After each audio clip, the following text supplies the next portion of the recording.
Hello everyone and welcome to a Madhouse NG Plus any percent speedrun on Resident Evil 7. On this run, we're going to be playing on the Madhouse difficulty, and we're going to be grabbing all of the extra items that the game gives you over time when you complete special achievements in this game. So we're going to go ahead and be grabbing the infinite ammo. We're going to use a walking shoes, which is very helpful throughout the run in certain cases. And we are also going to be using the Albert pistol, which is just insanely, well, not insanely overpowered on Madhouse, but it is pretty powerful on Madhouse. So,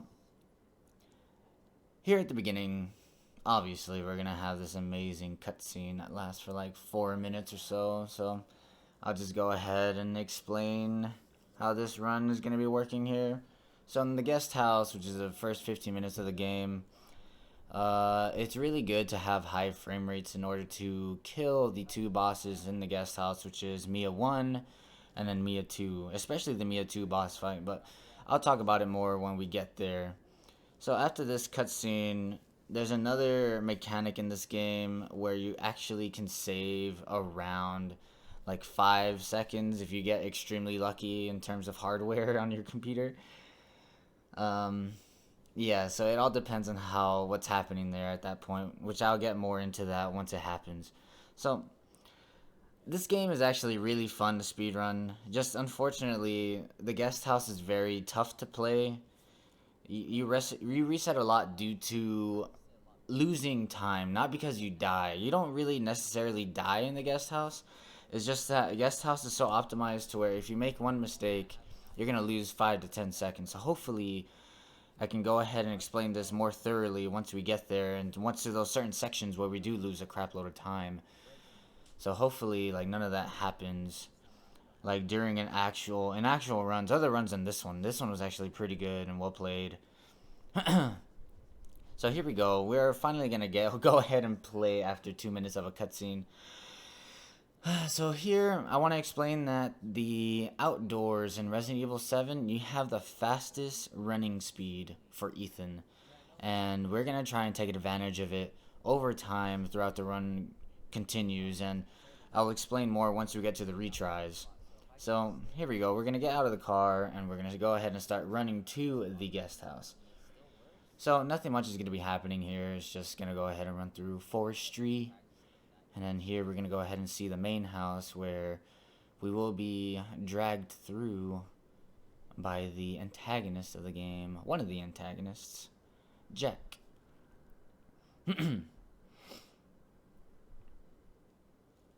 So here is the part where I said that we can save 5 seconds due to computer hardware. So here we're going to see Jack for the first time, and the game's going to slow us down. So as the game is slowing us down here, right there, you could get a speed boost, but it all depends on your CPU usage at that given point in time. And what really needs to happen is you need 100% CPU usage in order to get a random speed boost. And there's 3 boosts there from what I've experienced in one run. It's right whenever you see him, you get a boost, and then in the middle of it, you get another boost, and then at the very end, you just speed up well before you're actually able to. So you save around 4 to 5 seconds, at least from my experience. I don't know if anyone else has experienced it playing this game, but it's just me. So here we are into the guest house. We walk in, and then once we get the first autosave, we're going to pause the game and retry. So there's a fail, and then there is the autosave. We retry, and then continue the game. So what happens here is that Ethan's speed resets whenever you retry. So whenever you're outside, you have the fastest walking speed, but then when you enter the guest house, the game slows you down tremendously. And in order to avoid that slow speed, you retry and it gives you a faster speed. You'll be able to tell on easy mode like how much of a difference it makes, but on Madhouse you can't really tell, especially since you don't have an autosave at the very end of the game, which really displays how fast you can be, but that's for later. So here we go. So there, I changed it to 30 FPS. I don't know if you guys noticed, and I was able to crawl through the little crawl space faster. And I will be taking advantage of 30 FPS, 60 FPS in the middle of this run many times. So we'll see how that goes whenever we do get to those points. So here is where all of the illegal stuff that Jack is doing is all down here. So here in this whole point of the game, in the first 15 minutes, which is the guest house, you're just trying to find Mia, and you do find her. And then you start realizing that everything here is absolutely insane, and then it's too late, and then you have to go and just save everybody. Just like in any other Resident Evil game. So here we go, we're going to go over the first little skip. Here we skip the jump scare, which we look at the wall, and then continue forward, and then there you go, we skip the little jump scare there. It's one of the dead bodies from a video recording that you can actually play in the guest house, which I skipped because it's just a massive time loss, so there's no point. So here we get the Resident Evil 7 cutters, and we're going to unlock the door. I want to explain how I interacted with that door. Whenever you interact with certain items or certain doors within this game, you have to get in a specific position in order to use it as soon as possible. Say with that bolt cutters, the first time I used it there, if I was really far away from the door, but what had happened is the game would have slowly moved me in front of the door in the right spot to use the bolt cutters, and then the door will unlock.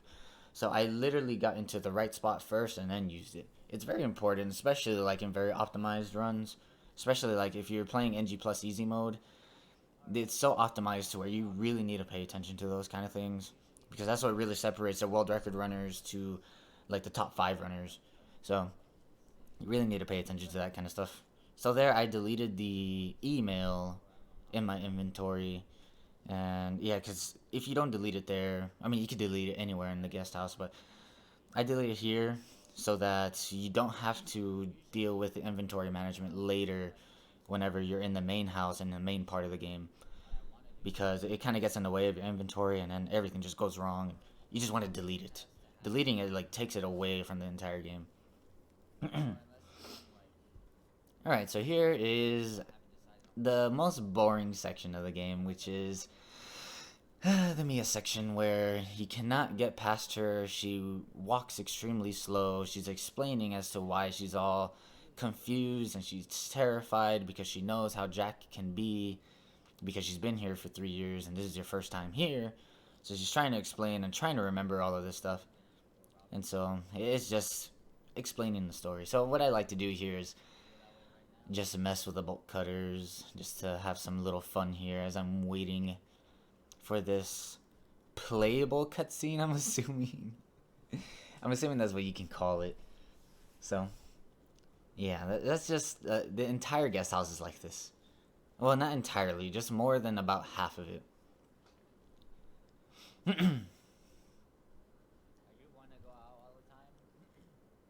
Alright, so let me go ahead and explain the inventory as we are here waiting.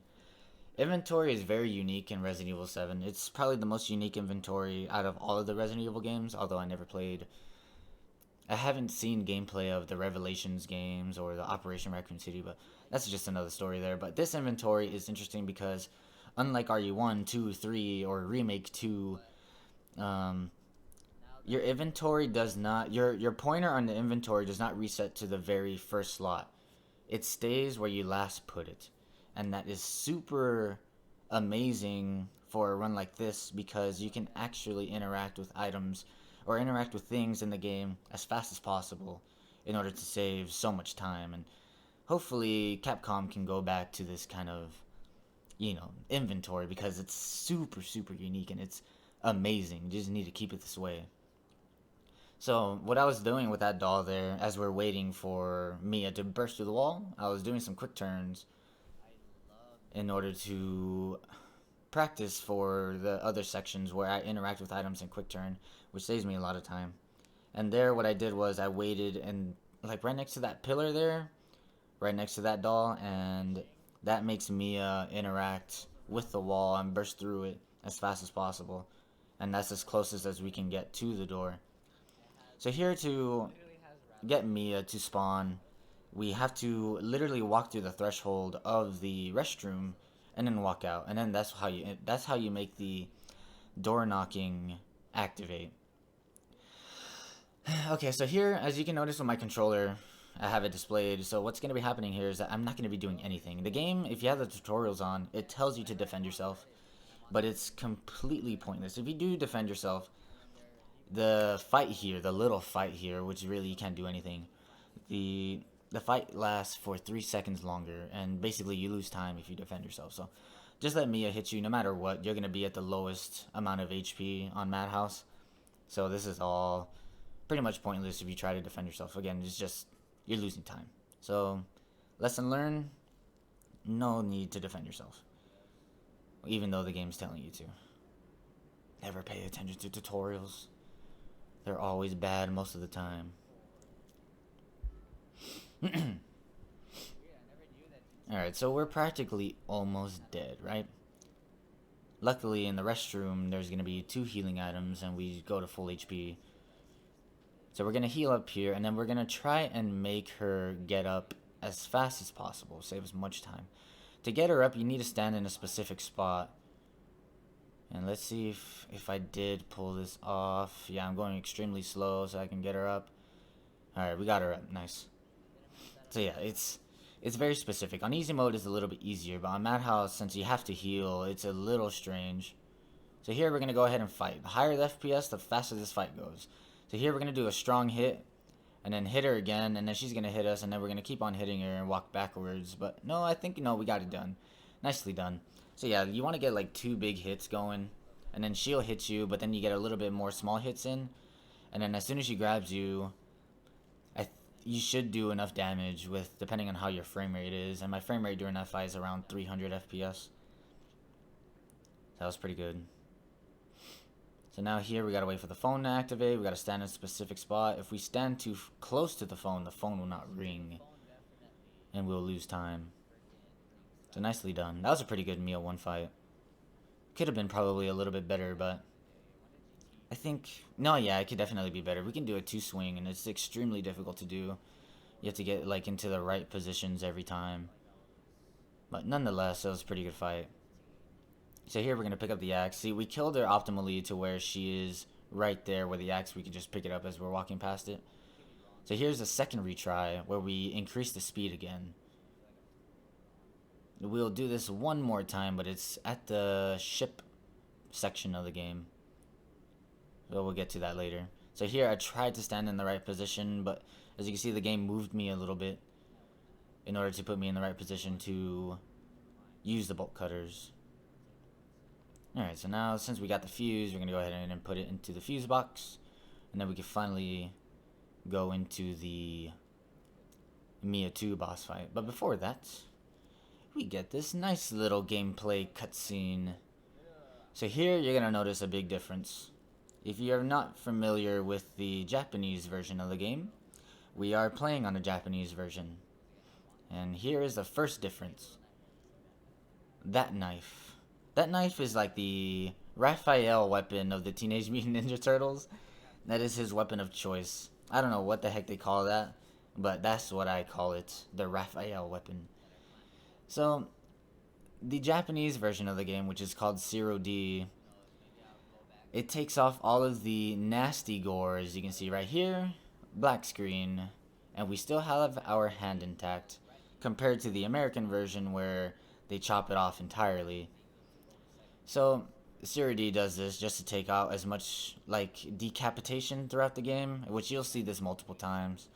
And 0D does save around 25 seconds, compared to the American version, the NTSC version, to be more exact.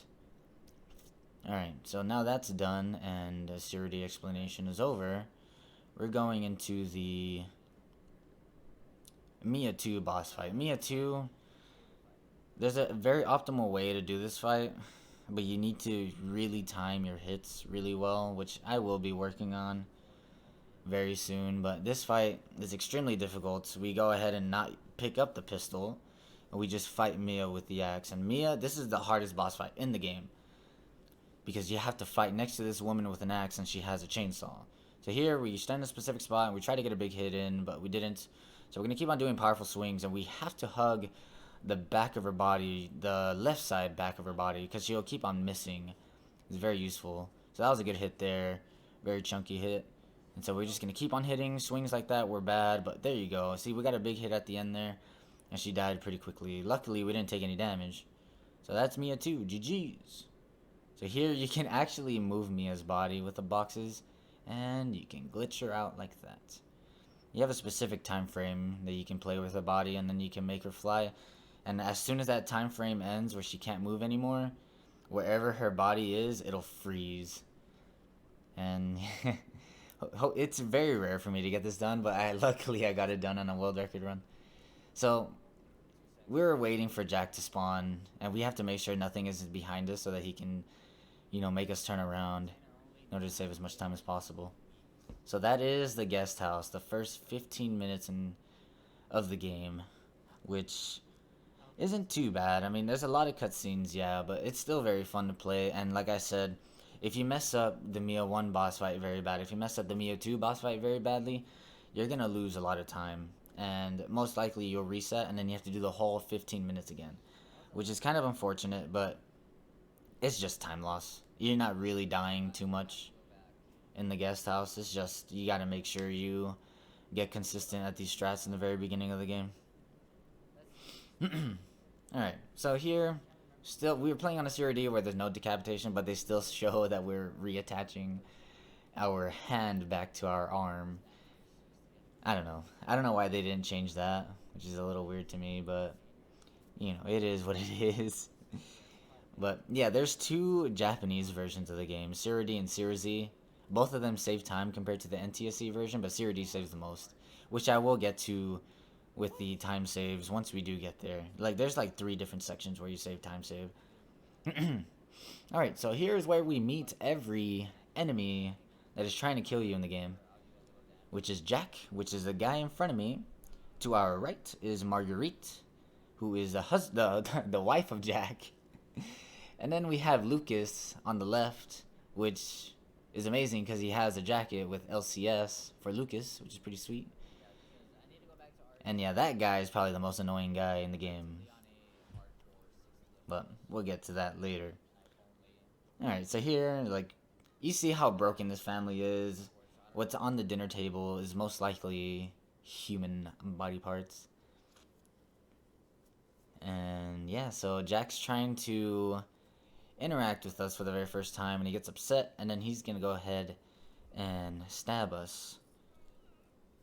You think it's in the mouth, but in reality, what happens here is that he's stabbing Ethan in the cheek, which hopefully I remember to explain once we get on the ship.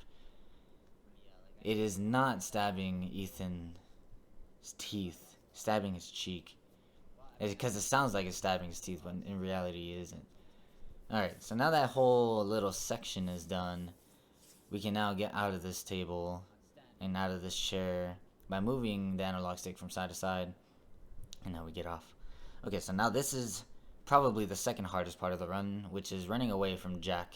Jack is extremely fast on Madhouse. He's actually faster than you, so if you get really bad, RNG here, or bad camera angles, you're most likely going to get wrecked. So luckily we didn't get grabbed there with good, perfect camera angles. Alright, there you go. Okay, we got past him. We crouched underneath his attack. So there, I turned around to make him attack, but yeah, it was a mistimed thing. I thought I got it rightly done, but it's fine. We got through. We lost a little bit of time there, but it's fine. So here we're going to crouch, turn around. He is going to spawn out of nowhere here, and this is where we can get our leg chopped off if we don't crouch and turn around quickly when we interact with the hatch door. That saves us around 40 seconds. If we get grabbed, turned around without crouching, we're going to lose a leg, and we're going to lose 40 seconds. I think it's 40 seconds. It's a really nasty time loss. But, yeah, so we avoided that very well. So here we go. We're going to go ahead and climb up here. Oh, okay, that was a little weird. We didn't climb fast enough. So here, we need to activate the phone by walking out and then walking in back into this room, the safe room. Alright, so this is the second phone call. And this is where we meet Zoe again after the guest house. Zoe is the daughter of Jack and Marguerite. And she is actually the only person that is helping us throughout this entire game. Alright, so this is NG+. We're going to go ahead and interact with the item box and pick up all of the items that I need, which is the... Let's see here. It's going to be infinite ammo, walking shoes. Alright, that was really fast. It was definitely the infinite ammo, walking shoes, and that pistol that I'm holding. Man, I could even read what the heck was happening through there. Alright, so here... Oh, wow, okay, so I didn't even explain how to activate this guy. So to activate this guy early, as you saw what I did when we walked past Jack when we first saw him and we grabbed the key, the hatch key, we went to the right and interacted with the door. You have to interact with the door to make this guy spawn. So we went all the way over there already, so might as well just walk a few more feet to activate the door and then go back to where we need to go so that we don't have to go all the way back again. And so after we talk to Zoe on the phone, we walk out. You want to walk into the kitchen and you want to hit a certain point in the kitchen. Once you hit that certain point, it'll make the cop spawn. It's very interesting how that works. But that's how you make him spawn as soon as possible. So here is where we get our knife in the game in order to go ahead and fight Jack 1, excuse me. So how we name the bosses is the name of the character and the many times that we fight them. So we fight Jack 3 times. So there's 3 bosses for Jack. Is Jack 1, Jack 2, and Jack 3. Then we fight Marguerite twice, which is Marguerite 1, Marguerite 2. And then we fight Mia twice, which is Mia 1, Mia 2. And then we fight Evie, which doesn't really have multiple fights. So that's just how the boss naming fight schemes go. Did I even say that right? I don't even know. Alright, so here we go. We get the knife. The cop gives us the knife. I don't know why he did. Not a good cop if he's giving you some kind of weapon. Alright. Here we go. So this is where another time save happens playing 0D. After Jack kills the cop here, Jack does not hit the cop over and over. See, no decapitation either. So here, Jack won't hit the cop over and over. He'll just go ahead and get his weapon of choice. And we can just saw him down, and we save time that way. So we get close to that shelf there, and then we shoot him, and then he goes into the car. And here's where I do a lot of menuing. Oh, okay. Okay, I'll explain that dirty coin in a second. So here, to fight Jack 1, all you have to do is saw him down. He'll die. And very easy stuff. So here, like, it's just menuing for healing items. As you can see, like, I'm just going to be messing around just to make sure I get the right inventory that I like to have. So there you go. Everything's all set in stone for me. I have the cursor in the right spot to use it for the next little item key. It will be good to go. So here, as Jack gets out of the car, he comes right at you. Just go ahead and saw him in the knee, and he'll just go down. And yeah, that's Jack 1. Pretty easy fight. So the dirty coin is used on NG+, and it's only used on Madhouse. Madhouse, it saves like probably 10 seconds to use the dirty coin. It's very useful. And to get the dirty coin, you have to play the demo of Resident Evil 7 and do a specific Easter egg in that, and then it'll carry over to your save in the Resident Evil 7, and then you'll have the dirty coin. So here we're going to go ahead and do some quick turns, and yes, we get the quick turns right. So I'm playing on controller. It's very optimal to play keyboard and mouse on PC, obviously, but here I am playing on PC and on controller. So instead of having the DPI of a mouse, where like you can just move Ethan's aim so fast, so much faster than a controller, to compensate for quick turns or turning fast, I do quick turns while interacting with items. And what that allowed me to do was interact with the that little picture frame to unscrew and get that key for this door. Alright, so there's another quick turn, and here is where we use all the coins to get the scorpion key. And the dirty coin is a third coin to unlock this key. Alright, moving my inventory for the next section. Alright, cool. Very easy stuff. Yeah, on Madhouse, what you want to do is go over here first and kill Jack so that he's not a threat when you go back the other way. And get the last few keys for the main house. Okay, so we're going into the... Oh, I forgot what this room is called. Dissection room, I think? This is the morgue, never mind. I think this is the morgue, and then we get the dissection room key. Alright, so here I'm going to go ahead and walk to that door, walk through the threshold to make this molded spawn so that we can kill it.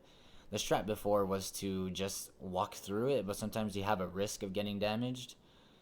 And so, like, regardless, you have to wait for that key to allow you to grab it. So we use that time now to go ahead and spawn that mold in, and we can kill it right away, saving a few seconds.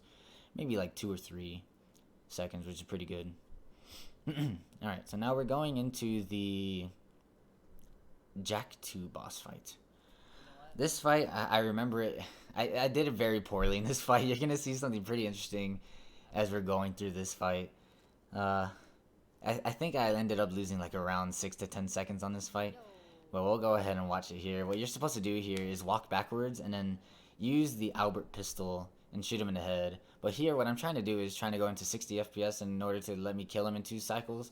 But look at this. Look at this. What is this? Oh my goodness. The fastest Jack I've ever seen. Ever. Some crazy stuff. So here, I'm trying to do some menuing. Here, I just decided to trash that herb. A heal. I'm going to go ahead and fix my inventory for later. And here, I don't have any ammo. So I reload. Then we finally kill him. So what's really interesting about the Jack 2 fight is that the slower the frame rate, the more damage you could do to him before he gets up again. Which is so weird. Like, if you play on high FPS, he'll get up extremely fast. And so you can miss the 2 cycle. There, I killed him in 2 cycles.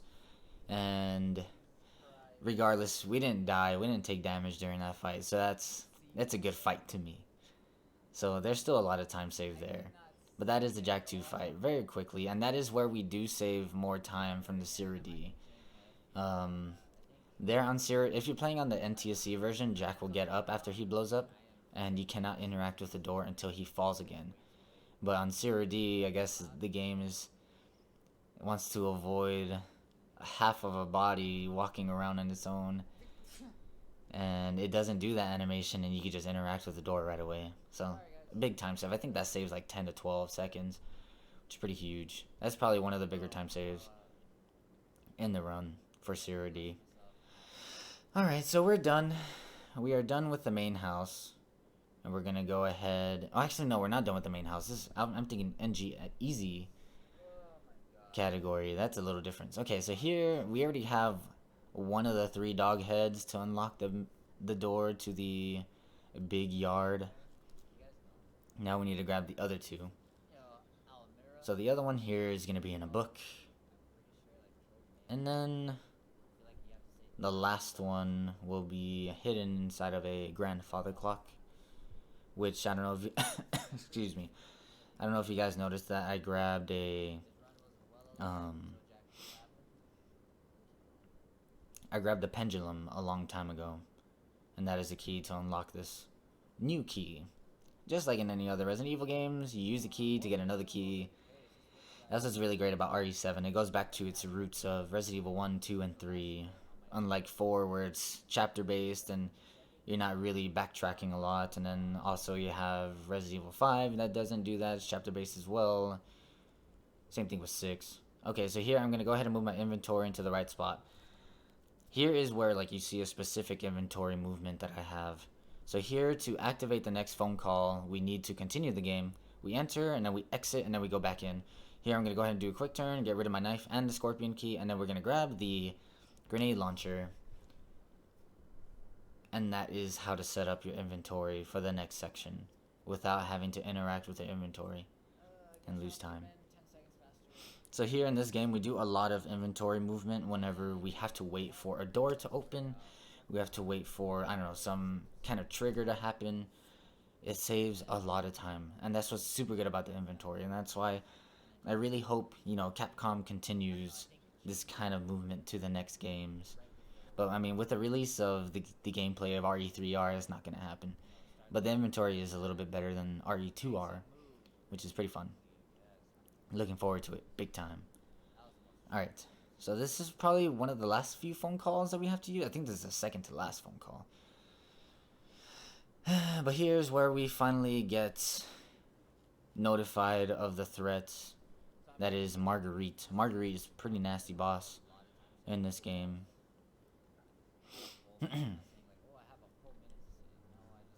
Actually, what language am I playing on right now? I think I'm playing on German. Yeah, I'm playing on German language. Any other language in this game is faster than English, and I'll get to explaining to that once we get to that point in the run. Alright, so here we have the grenade launcher with super OP. We can destroy these hives very fast. Destroy the second hive there, and GG's. That's what's super OP about the grenade launcher. I'm gonna go ahead and do a quick turn here because we're not on keyboard and mouse. Very fast. See, if we don't do a quick turn, we have to turn super slowly with an analog stick. It's super nasty. Alright. So now, when we enter back into this room, the next door that you open will spawn spiders. So what I'm gonna do here is gonna go into 30 FPS and then use the saw and run through. If you're on high FPS here, what you have to do is look up and down and destroy all the spiders, and that loses a little bit of time, literally like a fraction of a second. So it doesn't really save too much time, but it's, you know, any fraction of a second definitely matters in a run like this when it's super long. So as you can see, I interacted with that puzzle very fast because I had it set up well before into the trailer. So very nicely done. So here's what we show that we have a fear of bugs. Actually, no, if we had a fear of bugs, we would have gone the heck out of there and ran back. If I went through this, dude, I would think I'm insane. I freaking hate centipedes and millipedes, anything like that, dude. I hate insects. But enough of that. Okay, so here we're gonna do a quick drop. A quick drop allows you to go through floors as fast as possible, and it saves half a second every time. So it's very useful. And here we have the walking shoes in our inventory, and what that does is when we're crouched, we're a lot faster than without having the walking shoes.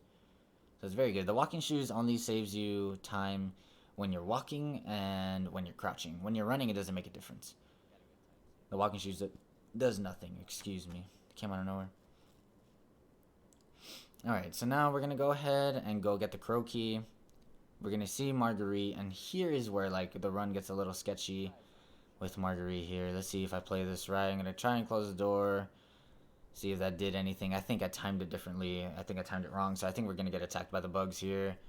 Let's see. Yep, there you go. Yeah, the bugs hit us, so it resets. That's what's really unfortunate. Whenever you're interacting with this and the bug can hit you, it resets it entirely. So I lost quite a bit of time there, which is okay. So we get the crow key here. Missed a quick turn, that's fine. And we can continue on. Just a few seconds of time lost, which isn't too bad. We're going to take those. So now that we got the crow key, we can go into the Marguerite boss fights. The first Marguerite boss fight is when we get knocked into a hole and we have to shoot her from the hole. And this is where the fight gets a little interesting. So this fight, what's optimal is use a grenade launcher, hit her with 2 Albert shots, or 1 Albert shot, I don't remember, and then finish her off with a G17. If you miss the grenade launcher shot, you have to play a little differently, which you will see right now. So what I'm going to do here is miss completely, pull out the Alberts, and then finish her off with the G17. If you miss and she goes down all the way like that, people usually think it's impossible to kill her now until she gets back up, but you can actually shoot in a little crack, which I displayed right there, and you can kill her from there. That's if you don't kill her fast enough. Just something to learn, like if you don't kill her whenever she's knocked down like that, you're still able to kill her and not waste seconds of time to get her back up. Your thumbs being next to each other is just so uncomfortable. Alright, so here, this is the last phone call of the game. The rest of the phone calls that happen, you do not need to answer to continue on with the game. It's just a misconception. Like, people usually think, okay, I have to answer the phones to continue because you have to use these phones to continue. But this is the last one, and you don't have to worry about the rest of them. The rest of them shouldn't be a problem. So here we're going to perform the first glitch of the run on Madhouse. So as you can see, the blood is still down there. We're going to go ahead and look at the ceiling. We're going to look down, walking down into the hole in a specific spot. And the blood, or whatever this is, isn't going to damage us. So the strat before was go all the way and interact with the lantern key slot. And then you go back and the blood's no longer there and you can just drop down. That was a long time ago though. And this strat saves quite a bit of time. It probably saves like, I don't know, 10 seconds? It's a lot of time save. So it's a very nice little skip there. Which is very, very nice.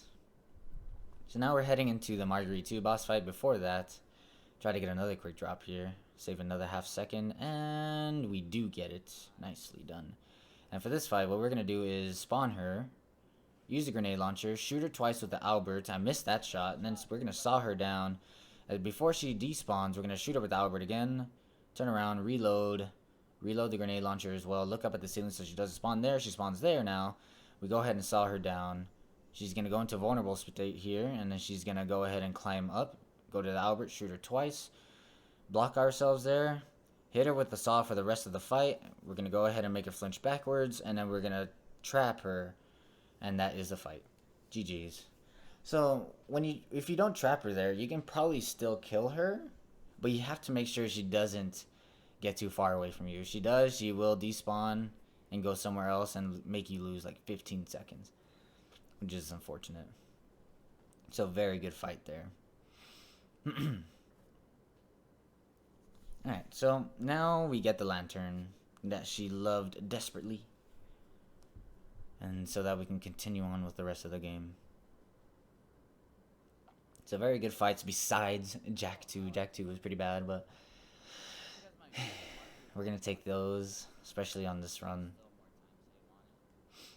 Yeah, Madhouse is a little unforgiving when it comes to damage, but it only comes down to the molded. The bosses don't really damage you too much.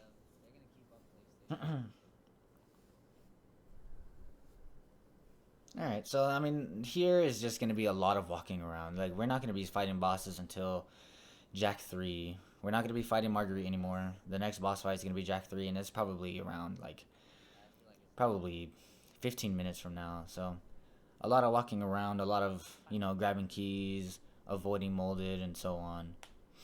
Alright. Inventory was set up well there, and now I changed it to the right spot for the next item, which will be, I believe, the snake key. And the snake key is going to be the last section where we save time from playing on the 0D version, which saves, I think, it could be like around 10 seconds of time save. Alright. So there's Evie threatening us for the first time. That is the main enemy of the game. And this is the failed subject. That is not Evelyn, by the way. People think that's Evelyn and she transported bodies, but this is a failed project by the company that is making these tests on Evelyn. It was just a failed subject there. Alright, so we're gonna go into 30 FPS. Very first time you guys are seeing a 30 FPS run strat besides the very beginning of the game. So there, if you're on high frame rate, you cannot squeeze through, and you have to kill that molded after his iframes are over. But you can change to 30 FPS, and you can squeeze right through, which is very nice. 30 FPS is pretty OP in this game. It's a lot different than like 30 FPS on Resident Evil 2 Remake or any other games. This game is very specific with its low frame rates. So I don't know if you guys saw, I shot like a grenade shot into a random wall. There's a molded that spawns there. If you shoot at the right time after it spawns, you can go ahead and make it freeze right there, and you're good to go without taking any damage. Alright, so here, to continue on with the game, you need to enter the trailer, but we're going to do something interesting. We're going to touch the corner of the trailer and activate the phone call, which is what you need to continue on with the game. But you don't have to answer it, you just need to activate it. And then you could just go ahead and go into the next section. This next section, if you don't activate the phone call, as you can see, it's pitch black down there. If it's not pitch black down there, you cannot continue the next section. The next section will not load up at all. And that means that you did not activate the phone call. So you need to go all the way back if you notice that it's not pitch black. And there's a little jump scare from Grandma. Alright. Now we're going to grab the snake key. But before that, we show you another 30 FPS strat, shall we? So here's another jump scare from a four-legged molded. It's going to go ahead and spawn. We can just walk right through on 30 FPS. High frame rate again. You'll get trapped behind it, and you have to go ahead and kill it. Alright. There it is. Snake key. As you can see, if you played the NTSC version, which mostly everybody has, you have to put your arm inside of the cop's neck or body through his neck. And yeah, it gets pretty gruesome, but that's what Zero D does. It takes away like super insanely nasty gruesome sections. And you can just grab the snake key immediately, and that saves a lot of time. Alright. So we took damage from that one molded, which is completely random. We're not... Sometimes you get through without taking damage. Sometimes you don't. And this time I didn't, which is unfortunate. So here again, we're going to 30 FPS to squeeze right through this molded so that we can just not stay stuck behind it on high FPS. And there you go. So, talking about the damage from that molded that we just took. When you take damage like that, we call it a cheap shot. When you're playing on high FPS in this game, the higher the damage you can do. So, like how we did with the axe against Mia, we had high frame rate to do high damage. Same thing that the molded can do to us, which is very scary, especially on Madhouse when they do a lot of damage. So, sometimes you could be at full HP and then bam, you take one shot and then you're like near death. It's horrible that stuff like that can happen. But, you know, there's a lot of healing items in the game to counter that. And we can definitely survive easily. Perfectly fine. Alright, so now we're going ahead and grabbing the key cards. I grabbed the blue key card already. We're going to go ahead and grab the red key card now. And use the snake key for the last time. So yeah, like I said, like we have been going ahead and just grabbing a lot of keys and avoiding molded. That's all it is right now. And you see that drop? I looked straight at the wall and just walked to the right. I went ahead and skipped an entire step. Saves a little bit of time. So as we're grabbing this red key card, I'm going to walk sideways and grab it so that I can keep my momentum as I'm walking through. If you're running straight at it and you pick it up, if you're running straight at a key and you pick it up, the game will stop you completely and you lose like half a second like that. So you walk sideways, you keep your momentum, and then you can sprint immediately afterwards. So here, we're going to go ahead and go to the next part, which is the Lucas section. Just kill the four-legged molded with a grenade launcher. Super nice. And then, of course, inventory management. Try to save as much time as possible interacting with doors. And that was perfect. Nicely done. And alright. Here we are in the Lucas section. We have to interact with this TV. Alright. So that was basically the first half of the run. The first, I would say, well, it says 43 minutes, but I would recommendly say it's 45 minutes. It is definitely the first half of the game done. So here is a 2-minute cutscene that you cannot skip. But it is a good restroom break. Very nice. So here, as a community of the Resident Evil 7 community, we've been trying to find a way to skip this for years now. This game's been out for a while. But it has happened twice where the TV, as soon as you sit down, the TV blows up. But it's only happened on PS4s. And since then, like, we've been trying to replicate it, but it's been impossible. So we assumed, and we've come to the conclusion that the file was corrupted in some kind of way to make it blow up immediately as soon as you sit down, and you save like 2 minutes off of it.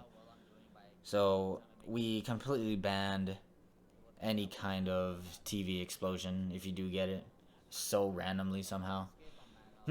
Because it's random. We cannot replicate it at all, and it's like the luckiest thing you could ever get. So it's just a skip that we're going to be searching for years, and most likely is not going to be found, but whatever. Alright, So not too bad of a run, guys. As we're just watching this, this probably be like a good time for any kind of breaks that you want. You can probably go walk to the corner store if you. Oh, actually, you can run to the corner store. It's not that long of a cutscene. You can run to the corner store, pick up a drink, get a bag of chips or something, come back. You can eat the entire bag of chips, and you'll still have time to spare to grab your controller, get on your keyboard and mouse, and continue playing again.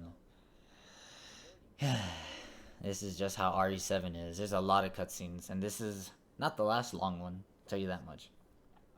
Alright, now that the freaking cutscene is over, let's go ahead and continue on over here. Into the bomb rooms. So here are the bomb rooms. It's very optimal when you can just destroy the bombs fast enough. There, I missed the first shot, but I hit the shots afterwards. And there you go. We hit the hardest bomb behind that door. We're going to miss here, and then we're going to walk backwards, hit that one. Not too bad. And here I'm hoping for an RNG healing item, but it didn't give it to us. So here in my head, I was like, alright, I'm going to go into danger here. I'm going to be at low HP. But I forgot that I have the grenade launcher. So I can just use the grenade launcher and blow up the bomb without taking damage, but my mistake. But it's fine. When we're this low on HP, I go ahead. We're perfectly fine. We're not going to die. The four-legged molds we can kill very easily. It isn't too bad. But yeah, the bomb rooms can definitely be a little bit better. Just, it all depends on your aim. So here we're going to get rid of the keys. We're going to get rid of, like, most of the keys. No, all the keys. Big time. We don't want those in our inventory anymore. And I got rid of the pistol. The main pistol of the game. In order to have it ready for the next section. Alright, so I don't know if you guys noticed. I grabbed a safety green herb. Which isn't too bad. I didn't lose any time at all. Since we had to wait for that door to open. So the grenade launcher is going to be used tremendously here. So here we use that. And then we pull out the saw, kill a second molded. I picked up a chem fluid. And we're going to use that green herb that we picked up. And combine with the with that chem fluid. In order to make a healing item. Just for safety reasons. And we didn't even lose that much time from this. I think like we didn't even... Yeah, dude. Yeah, we didn't lose any time going for those healing items. It's just a lot of safety stuff. Actually, the time loss came from missing the bombs. Alright. So here, this is where we get 2 fat molded in the barn fight. So here, you cannot put damage into the fat molded and think you can end the fight faster. It's impossible. The fight keeps them at high HP all the time, no matter what you do. So here, we use the grenade shot to stun them, and we're going to go ahead and put 3 bullets into that molded, and this one takes 6 bullets. No, 5 bullets, excuse me. Depending on where you hit them, you want to make sure you hit them all in the head. And there you go, 5 shots into the head, and he's dead. 3 shots on the right, 5 shots on the left, and you're good to go. It's a pretty good fight. Not too bad. So here, I get rid of the saw. I get rid of all of the extra items that we don't need. The NG plus items. The NG plus items you can actually delete from your inventory, and it'll get put right back into the item box. But you want to make sure you do it in the right way, so that your inventory will be perfect for the next time you pick them all up after this Lucas section, because you have to get rid of everything in order to go into the next part of the game, because Lucas isn't too nice. So here on Madhouse, the game gives you a healing item. I'm grabbing every single healing item that I can get just in case, because this game can be unforgiving. You definitely want to heal up. Alright, so go ahead and put the last 2 items away. Hit the code 1408, and we hit the diagonals. Nicely done. The diagonals are really hard to hit on controller, depending on what your controller is. I have an Xbox One controller, and there's no really like in-between button to hit. You have to make sure you hit both the left, or the up or down and left and right, whichever combination you want, at the same time, in order to save as much time as possible. You save inputs that way, and you save probably like a second or 2 doing that. Very big strats here, like just little things like that, man. It just stacks up throughout this entire 1 hour and 30 minute speedrun. You want to make sure you focus on little things like that because it stacks. Like those quick turns I was talking about when I interact with items, and I've been doing it throughout this entire run. I probably saved like 30 seconds entirely doing that. The entire run.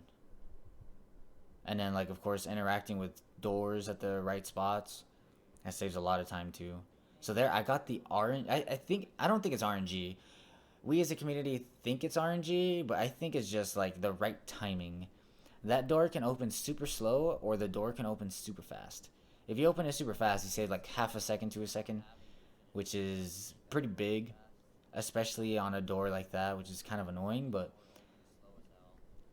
it's weird. Like, it's hard to explain. What I tend to do is wait for the rope to burn up to a certain point, then I run forward and I smash A, and then the door opens fast.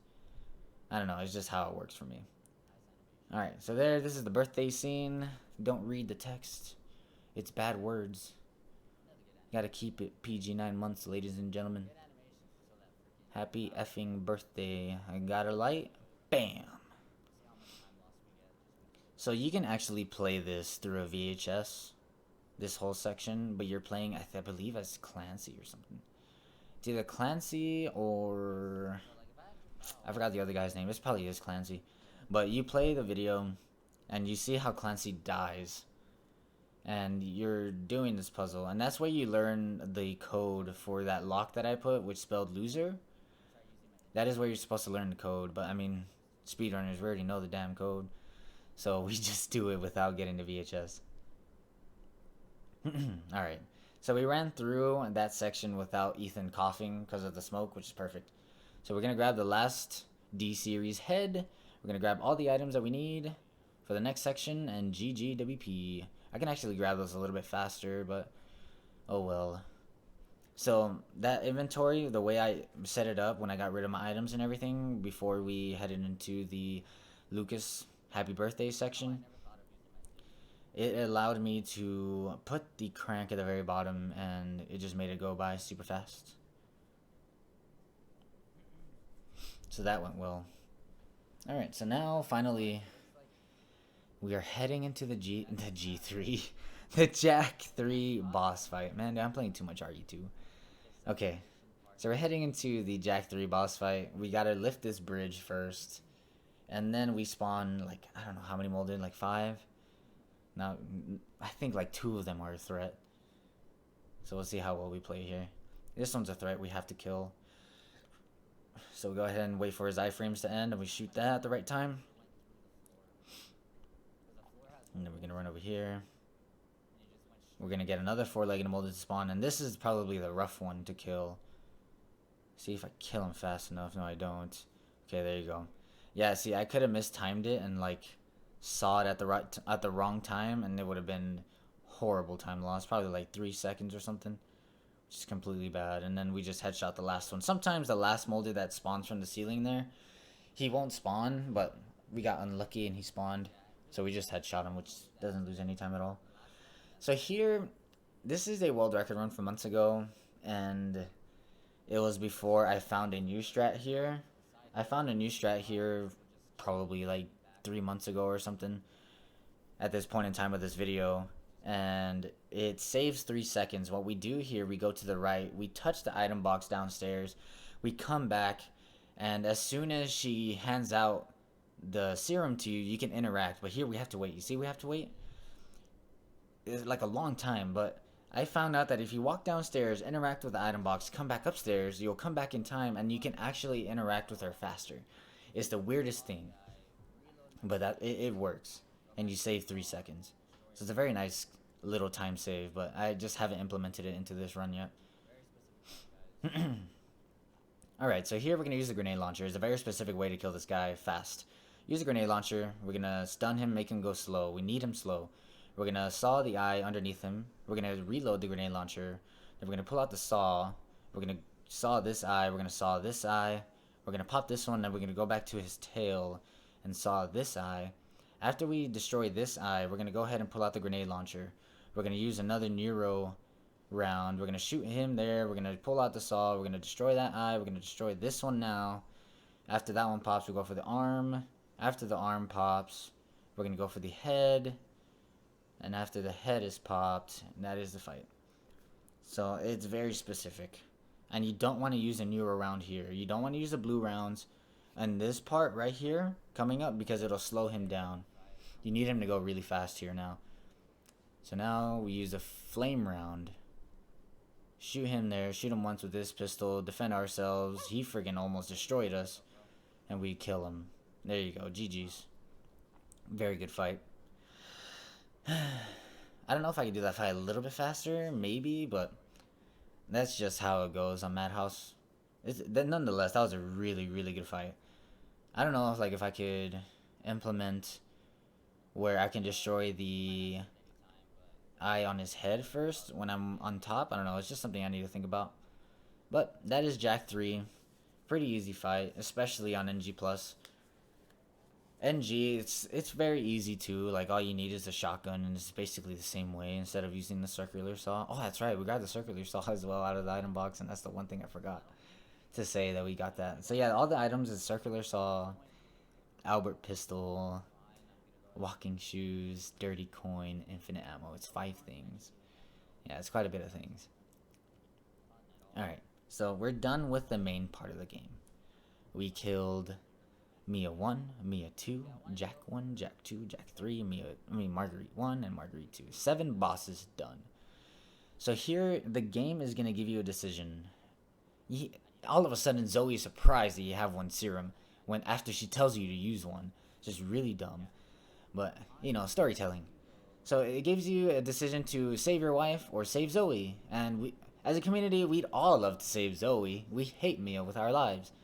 But we're going to go ahead and pick Mia still, because if you pick Zoe, the game is actually longer. If you pick Zoe, you get a longer cutscene in this next part. And then you also get an extra boss fight, which is disgusting. Oh, what happened here?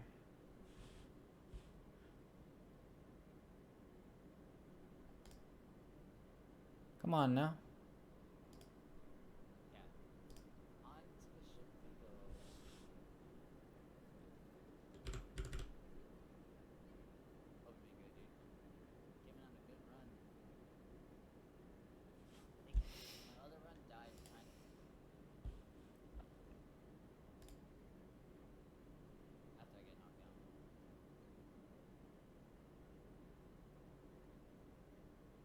Yo, Cowboy NG. Appreciate the follow, dude. Hope you been good, dude. Giving on the glitch. I think my other run right now, not too bad. Minus 24 at this point. Alright, guys. I had to go ahead and reload this section here. I'm sorry. Like, my internet just went to crap. So the video had paused and I couldn't commentate over it. But here we go. We're back at it again. Alright, so yeah. So we pick Mia to save as much time as possible. Even though we still get a cutscene, but we avoid an entire boss fight. The boss fight would be called Mia 3. You fight Mia an extra time. So yeah, we just avoid it completely. So we save her. She is no longer infected anymore. And this will be another good time, you know, to take another break. You know, go use the restroom for like 3 minutes if you wanted to. Or eat again. You can eat again during this section.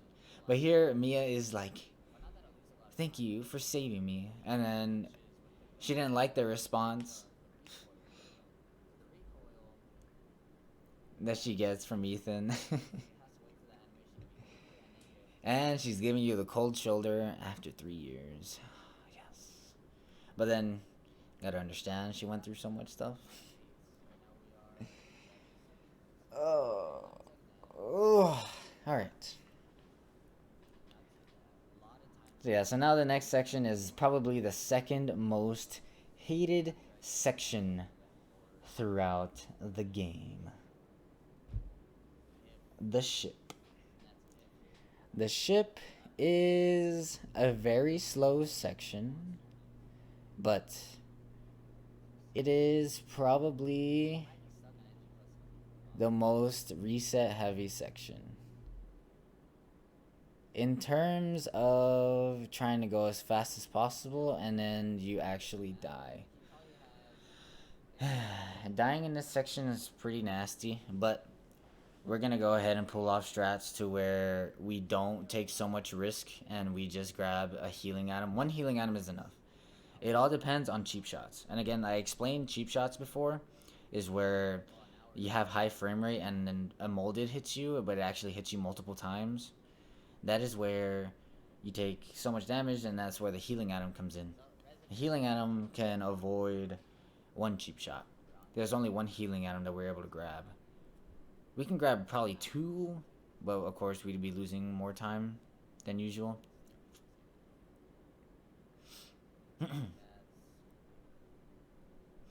So yeah, so now we're playing as Mia.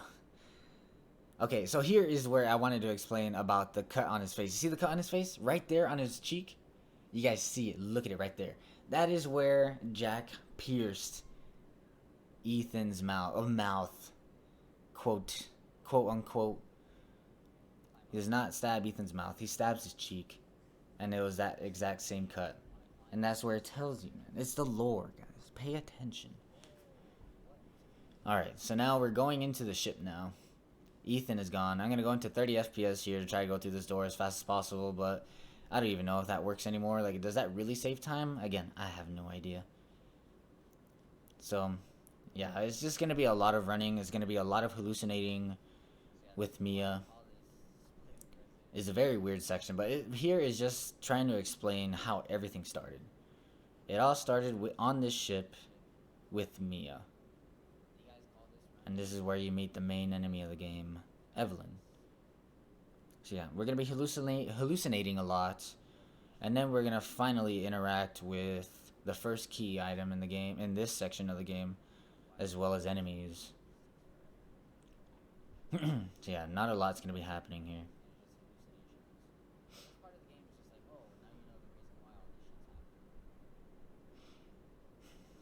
So for this next section, this next cutscene to happen, you gotta touch that hard hat and then turn around.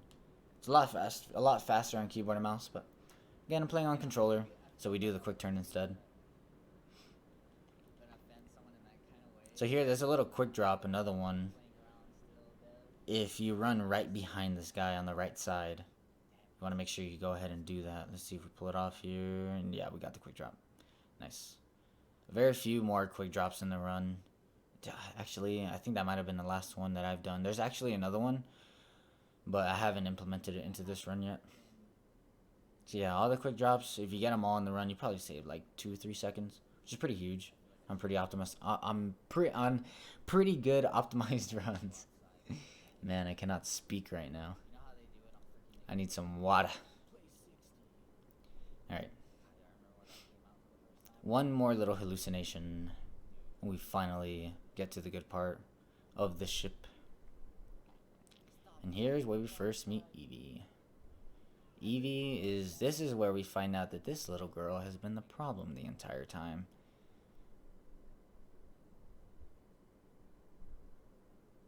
And this is where Mia is finally remembering everything. It's like Evelyn messed her up so badly and just put these memories into the very back of her mind. Nice. Okay, no, there's actually one more quick drop here. There's a quick drop on the top of this ladder when you drop down. Let's see if I did pull it off. This one's really hard. It's not really hard, it's just a very specific angle. Let me see here. Yeah, you have to walk right next to that guy, and no, we didn't get it. See how slow that was compared to a regular quick drop? You have to walk right next to him and drop right next to him too. It's super weird. Nice. Alright, so this is where we finally can start interacting with things. So here's the fuse that we need. This fuse is going to be carried around for quite a while now. I think we're going to probably be messing with this fuse for the next 10 minutes or more. There you go. We need that fuse there to open this door. Now we can continue on into the next cutscene. The ship is like cutscene palooza. And this is why a lot of people dislike the first part of the game, the guest house, because it's cutscene palooza as well. So just a lot of cutscenes. It's fine. There you go. Save 5 seconds. Nicely done. All right. So if you're playing on console, this is actually a lot longer because console runs on probably like what, a 5400 RPM hard drive. So yeah, the cutscenes are much worse on console. So if you think cutscenes are bad on, well, it's not even cutscenes; it's loading screens that are bad. But if you think like the time of just watching the game do nothing and you can't play is bad on PC, it's bad on console. Just remember that for you PC players that are running this game. Just think of the turmoil that console players are going through. So here we are finally seeing the man that caused everything. It wasn't Mia that caused everything, it's this guy. The man himself. I forgot his name. Oh man, okay, I will probably remember his name later. Dang, I can't believe I forgot. I'll try to see his name in a second. Alright. So we're going to continue on here. We're going to go ahead and do the first skip of the ship, and it's called... Ah, his name's Alan. There you go. The Alan 1 skip. So here we're going to unlock the kitchen doors. We're going to interact with the vomit here from far away as possible, and then we turn around quickly, and then we skip that phone call. That saves 20 seconds at least. It saves so much time. And here I'm grabbing a safety healing item, which is a chem fluid and that herb, because of cheap shots like this. See, that was a minimal cheap shot because he was far away from me. So that was pretty good. Not too bad. But you'll see a much worse one later. Alright, grab all the items that I need for the next section. And GGWP. Got the circular saw. We got the walking shoes. I don't even think I need the walking shoes, but whatever. So here, yeah, I do need the walking shoes. Never mind. So here we're going to shoot the molded out of the elevator instead of killing it. Killing it takes longer.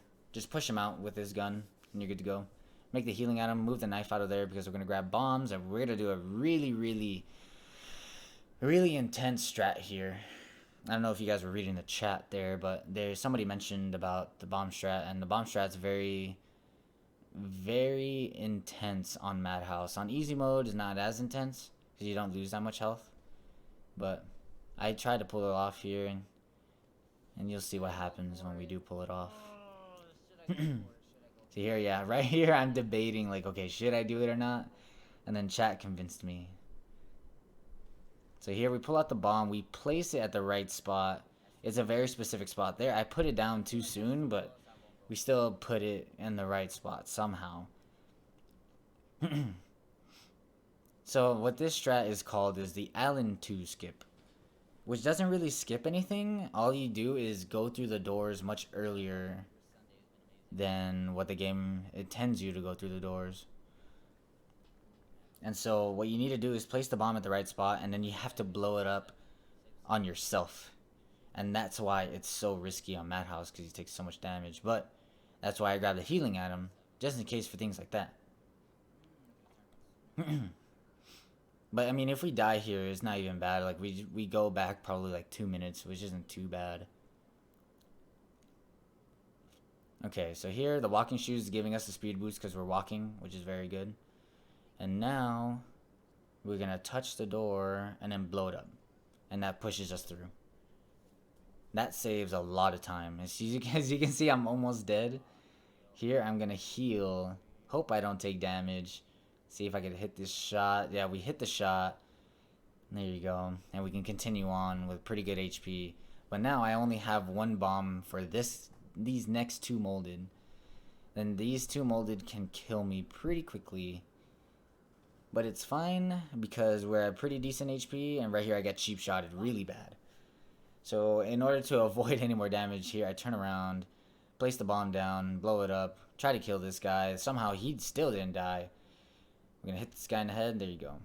Yes, it's super intense doing it that way. And so since I'm on low HP here, I'm gonna go ahead and take it safe, and we're gonna kill the last molded that's in the way in, I think 3 shots. I think it takes 3 shots to kill him if you don't shoot him in the head twice.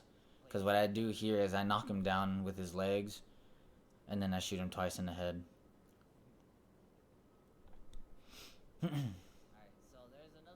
So yeah, very good ship section. Like, that was the first time the bomb strat was implemented into Madhouse, because it's really dumb to try and do.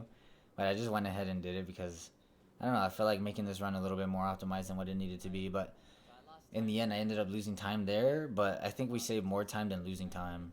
So in the end, it was worth doing. So not too bad. And that is the ship tape. We are not done with the ship. The ship tape is this whole entire tape whenever Evelyn tells us to play that ship tape. And that is the only tape that you have to play in order to continue on with the game. There's other tapes, like I said, with the birthday room, you don't need to play that one. There's one with in the very beginning in the guest house, you don't need to play that one either. There's probably like another 2 or 3 in the middle of the game you don't need to play. Just this one. So here we go. Seeing Alan die. This is every Resident Evil 7 speedrunner's favorite part. Well, it's their worst favorite part because it's a cutscene, and then it's their favorite part because Alan dies. And I'll just let you guys see the inevitable death of Alan. I haven't put him up yet because I'm not too sure whether to put them in tier 1, tier 2, or tier 3. Still deciding.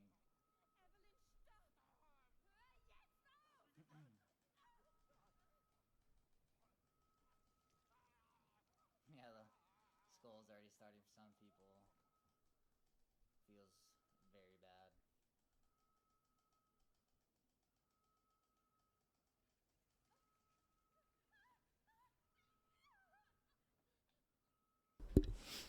Alright, so that was Evelyn killing Alan. And so now he's just a bunch of molded. And that is how everybody turns when Evelyn kills you. So sooner or later he will just develop into all this black stuff. And he'll become an enemy.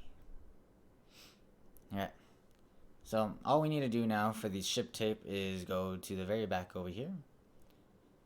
And interact with this guy. Dead. Alright. Ship tape. Not too bad. We saved quite a bit of time here. I think I almost saved like 10 seconds on this. Yep, pretty good. And that is the only skippable cutscene, guys.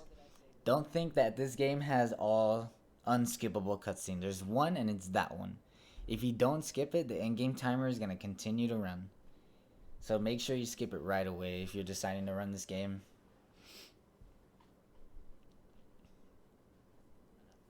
Alright. So now we're back on the ship. And Mia does not want to be her mother. And now Evie has decided to kill her. So now we just need to run through all of the molded. So yeah, like I said, Jack 3 was the last boss fight until, of course, Evelyn at the very end of the game. So all it is just molded trying to kill us. As we're trying to just solve all the puzzles around here. By the way, in high school, do you guys still have, what do you call it? It's like a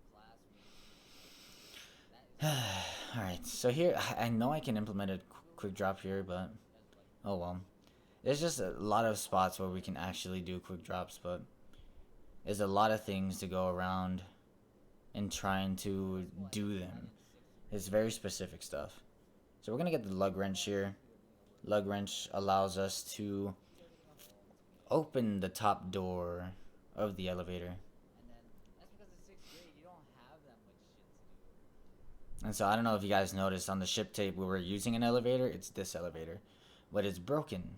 Conveniently enough, there's no fuse and there's no cable for it. So that's what we need to power it on to continue on and finish the ship.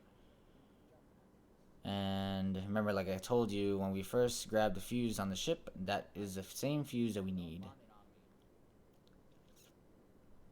So there's a fat molded on Madhouse. And what we're trying to do is interact with all these items fast enough so that we can go to this door before it closes. So very nicely done. Because when the fat molded despawns, the door will close on you, and you have to probably lose like another second waiting for that door to close completely, and then you can open it. Alright. Nicely done, killing that four-legged pretty easily with the saw. The saw is super important in this run. You can see somebody's mentioning the God door. The God door is only on easy mode. Madhouse is extremely easy to do, but on easy mode, they call it the God door because it's super hard. Because you have to grab the corrosive that I grabbed with the healing item before I interacted with the item box.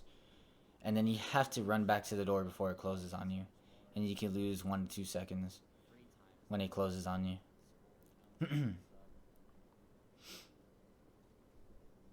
Alright. It's not too bad. So here, we're going to go ahead and grab the cable. We already got the fuse, so all we need is the cable.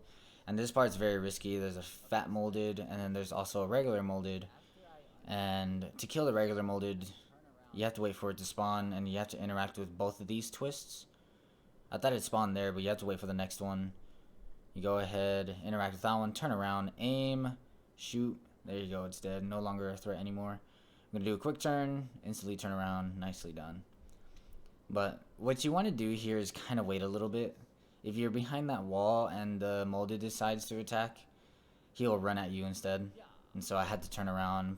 Probably lost like a second there. Just unfortunate. Just small things like that you need to think about as you're running this game. Trying to keep it as optimized as possible. Alright, so here's a quick drop that I did not implement yet. That one saves a second. It's a really big time save there. So now we're going into the second, I don't know why they call it S2. I don't know what the S stands for, but it's kind of like the basement section. And now we're ending the ship section of the game. So nicely done of a ship. Played very well. Didn't take too much damage. Well, actually, we still need a few more molded to deal with. Here, you could get good RNG from this four-legged molded, but of course, he wanted to attack me instead, so I had to kill it. So here on Madhouse, there's a chance that you can kill him with 3 shots, but apparently I didn't kill him, and the guy cheap-shotted me. It was just so weird. I'm surprised it took that hit. He should have died, but I guess, Madhouse, being what it is. I could have died there. The fat molded could have hit me with his vomit, and then we could have taken another hit after flinching from the vomit. So here is the last retry. This retry, it doesn't give you speed boost at all. What it does, it skips a little part of the animation to this next cutscene. So there's a lot of more retries on easy mode that demonstrates that retry type of way of doing it. But on Madhouse, there's not that many autosaves. I think there's I'm literally assuming there's probably 5 autosaves compared to Easy's, I don't know, 30 billion autosaves. Easy mode has a lot of autosaves everywhere. Madhouse, that's what makes it a little bit scary, because the game doesn't give you enough autosaves, so you have to save on your own, and of course saving on your own, you lose a crap ton of time. Alright, so yeah, is this the last cutscene? I think this is the last cutscene, yeah. So, again, if you need another restroom break, use the restroom here. Eat a snack. You can just read chat, not do anything, and you'll be good for a good while. So, in the end, it has been Evelyn's fault. That little girl has been the problem the entire time. Jack here is explaining that he's been the good guy. Again, I don't know how he's talking to you. He's talking to you telepathically, if that is the right word. But yeah, here he's explaining, I'm the good guy. We were unfortunately attacked by this little girl when we saved her from the ship. And Mia was with them. And Mia just ended up being a victim of this entire thing. As well as Jack, as well as Zoe, as well as Marguerite, as well as Lucas. But Lucas has another story, which, if you want to look into that story, it's a free DLC, guys. You never see free DLCs anywhere anymore. You always have to pay for it. It's an extra game mode where you're playing as Chris Redfield trying to go ahead and kill Lucas, because you don't kill Lucas in this game. In the main part of the game, you kill him in, as you can tell, like, we didn't fight Lucas at all throughout this entire run, throughout this entire game. You actually go ahead and fight him in that extra mode, which is free again. So if you want to know about that whole story, you can go ahead and play it in that free DLC. I won't really, you know, I kind of spoiled it quite a bit saying that you fight Lucas there, but it's kind of obvious. Like, if you're gonna fight Lucas, it shows Lucas in the very beginning of that DLC, you're gonna go ahead and kill him. So yeah. So going back all the way to when we used the serum on Mia to go save her instead of Zoe. If you pick Zoe here, this is where you fight Mia for a third time. Instead of Mia pushing you through this door, Mia gets upset. Not upset at you. It's just that Evie makes Mia upset and makes her go crazy, just how she did in the guest house. And then you have to fight her for a third time, and that's when you actually kill Mia, and she dies forever. But that's not canon. That is not the real story. The real story is that you actually saved your wife, and she lives at the end of the game. And don't think that Zoe dies. Zoe also has a DLC, but you have to pay for that DLC, so. Yay. For companies taking more money. Alright. So here we go. We're playing as... what's his name? Ethan again. We're playing as Ethan again, and we're just gonna run through a swamp. Nothing's gonna be happening here. All you're gonna see is that helicopter. Well, you guys didn't see it. I didn't show it too much. You hear the helicopter though, and that is actually, I think that's the team that is Chris Redfield. I think he's there. But yeah, there's just people coming to save you now at the very end. How conveniently. So yeah, here we're gonna go ahead and interact with the item box again. We're gonna pick up everything that we need. We need the grenade launcher again. We need the pistol. We need the other pistol. We need the circular saw. We need infinite ammo. What else? I don't even think we need the walking shoes anymore, but I grabbed that, the backpack, which gives us more item space, just in case. So yeah, we're gonna pick up everything. I picked up everything pretty slow there. That was pretty nasty. Alright. So here's the next scary section. This part. There's a lot of molded in a way. We're just gonna go ahead and kill every single one of them. Alright. Oh, I missed my shot there. Oh my goodness, this whole section is already scary. Oh my god. Okay. So I got very fortunate there. I was supposed to headshot 3 of them. I don't know why I decided to just headshot 1, use a grenade launcher on the other 2, and then miss my 3rd shot. That is super risky. What you want to do is just headshot all of them while running towards everybody. Save the most time that way. So there, like, we destroy the bomb far away so we don't have to deal with it later. And we're getting the grenade launcher out here so that we can kill this 4-legged molded. But unluckily, I shot this too close to myself. I accidentally shot his arm, and his arm was pretty close to me.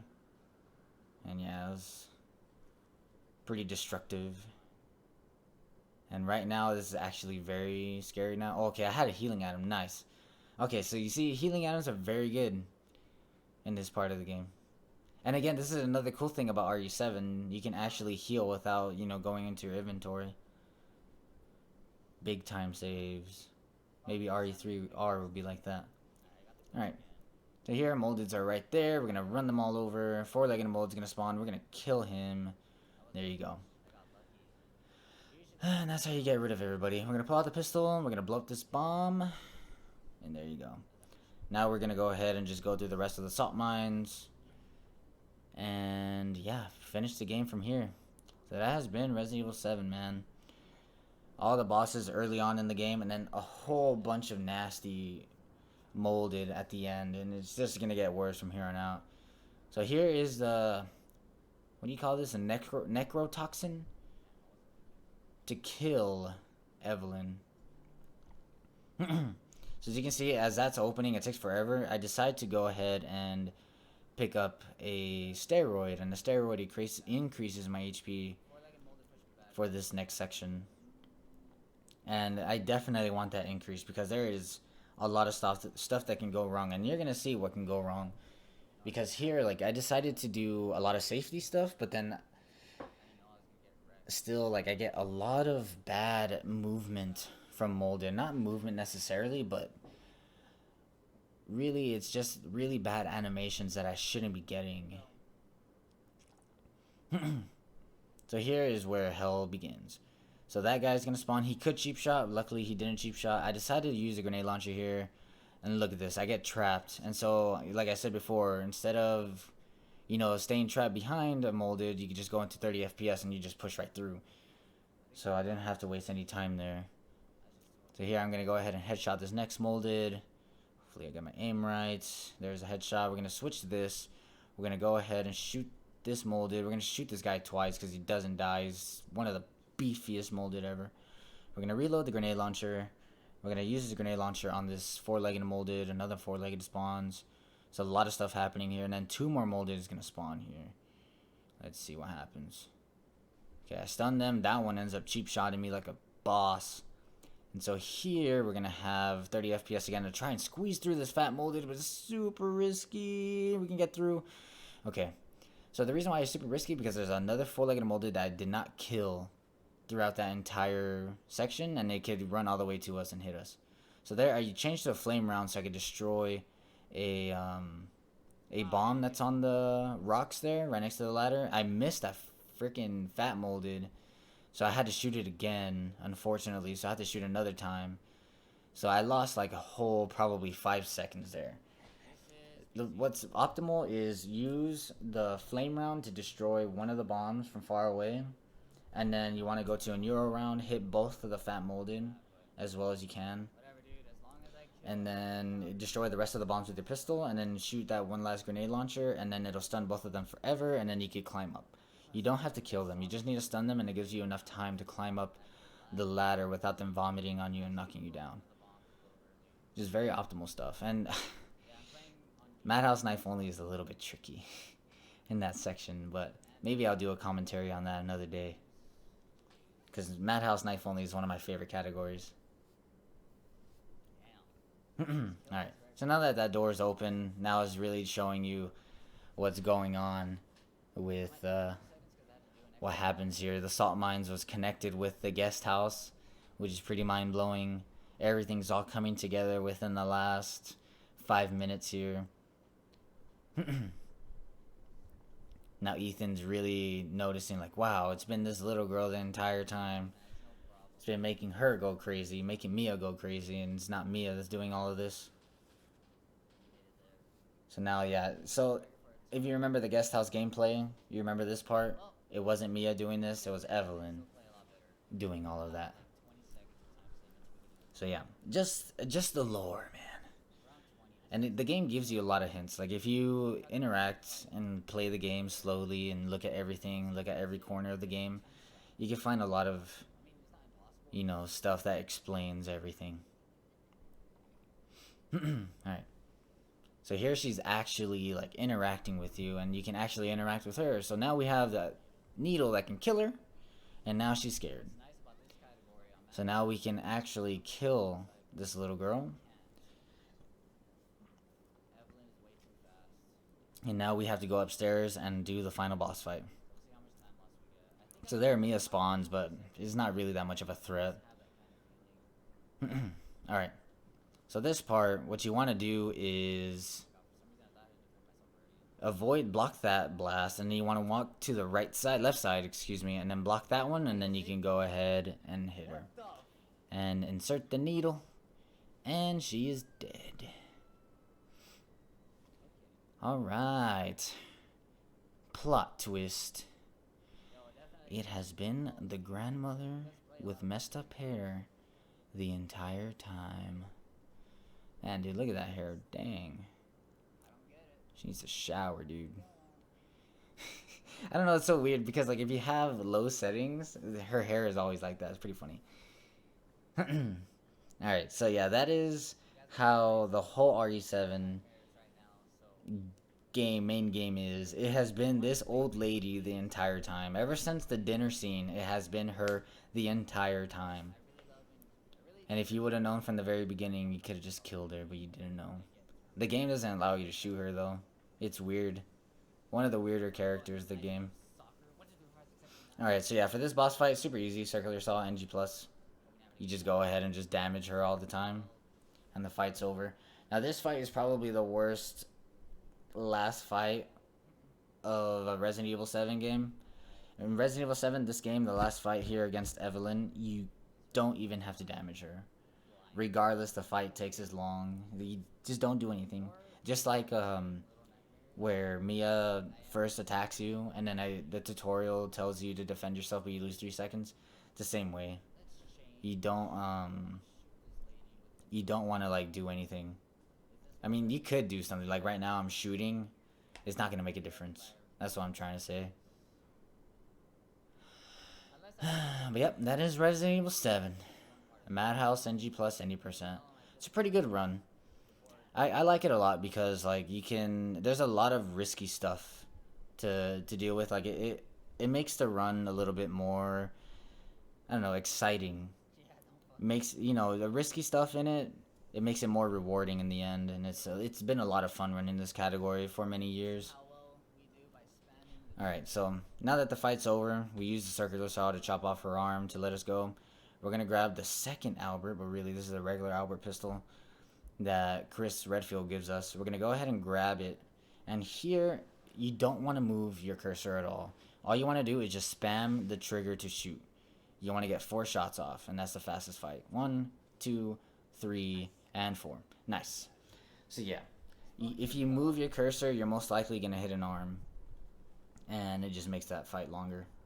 So good fight. GGWP everybody. So as all Resident Evil games, how we time, you know, all of the speedruns, we use the in-game timer. So we have to wait for the in-game time at the very end after all the credits. So we're going to skip all the credits here. So we got a 1:29:20, which is the world record. Hope you guys enjoyed this commentary, and we'll see how this in-game time is at the very end. So yeah, that is Madhouse NG+ any%. Could be a little bit faster, but still a really fun run. GG's guys. Hope you all enjoyed. We'll see you guys next time.